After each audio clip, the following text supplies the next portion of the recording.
Bonjour, nous allons voir dans cette vidéo comment utiliser les tabulateurs ou les taquets. Alors, premièrement, nous devons afficher la règle ainsi que les caractères non imprimables. Nous afficherons donc par la règle les taquets possibles, c'est-à-dire là où on placera le texte sur notre page.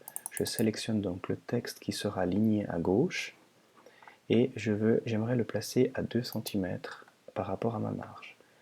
Donc, pour déplacer le texte, après avoir placé le taquet, il faut utiliser la touche tabulation en se plaçant avant le texte. Je fais une touche tabulation, je déplace donc, je renvoie le texte à 2 cm, aligné à gauche, et il renvoie le texte vers la droite.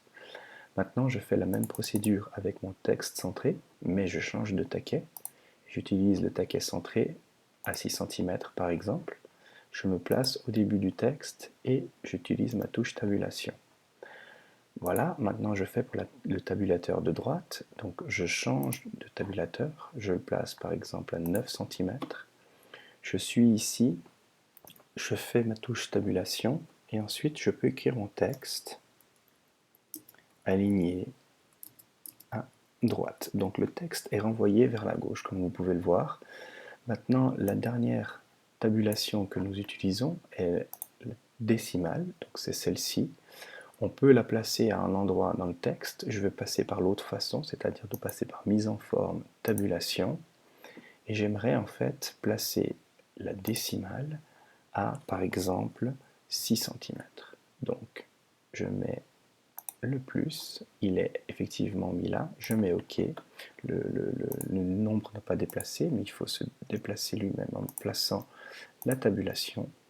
Et si vous remarquez, il va séparer les nombres selon la décimale. Donc, les unités et les dizaines, et ensuite tout ce qui vient après la virgule ou le point. En ce qui concerne le tabulateur barre verticale, il placera uniquement une barre verticale à l'endroit où nous le désirons.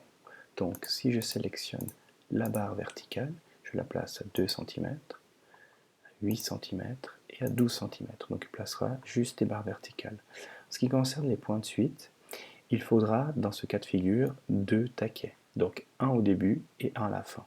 Donc en me plaçant ici, parce que j'aimerais avoir des tabulations dans les deux lignes, je sélectionne le tout. Je place d'abord une tabulation au début pour marquer mon point d'entrée et une fermante, donc une tabulation de gauche, tabulateur de gauche et un tabulateur de droite par exemple à 12 cm. Et quand je suis ici, j'ai mes deux tabulateurs qui sont placés, je passe par mise en forme, tabulation. On voit que mes deux tabulateurs sont placés à 2,5 et 12, et ce sera sur le deuxième, donc celui qui est fermant, qu'on va choisir le point de suite, donc soit les traitiers, les points, ou alors un trait continu, c'est mon cas.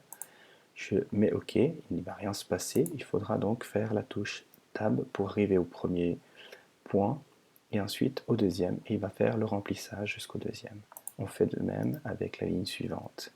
Et ceci est pour les points de suite. Il suffit d'utiliser la touche Tab une fois, deux fois pour compléter la totalité.